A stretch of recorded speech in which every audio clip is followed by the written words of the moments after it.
మీ కళ్ళద్దాల్ని పక్కన పెట్టేయండి. ప్రతి కంటి సమస్యకి బెస్ట్ సొల్యూషన్ ఇస్తుంది American laser eye hospital. Senior నటుడు రాజేంద్ర ప్రసాద్ ఇంట్లో విషాదం నెలకొంది. ఆయన కుమార్తె గాయత్రి గుండెపోటుతో కన్నుమూశారు. గుండెపోటు రావడంతో వెంటనే హైదరాబాద్ ఏఐజీ ఆసుపత్రికి తరలించారు. అక్కడ చికిత్స పొందుతూ తుది శ్వాస విడిచారు. కుమార్తె మరణంతో రాజేంద్ర ప్రసాద్ కుటుంబం తీవ్ర విషాదంలో ఉంది.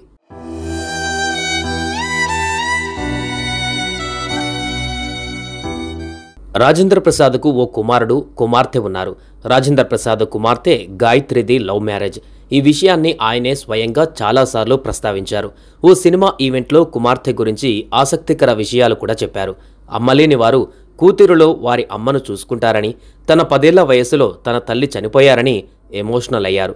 తాను కూడా తన కూతురులో అమ్మను చూసుకున్నానని, కానీ తనకు కూతురుతో మాటలు లేవని చెప్పుకోవచ్చారు. తన కూతురు ప్రేమించిన వ్యక్తితో ఉందని అన్నారు.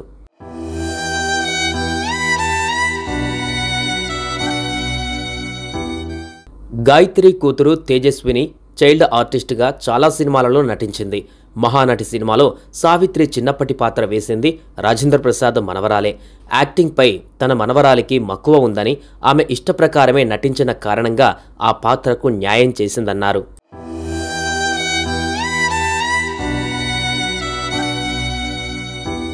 రాజేంద్ర ప్రసాద్ కుమార్తె మరణంతో సినీ పరిశ్రమలో విషాదం నెలకొంది.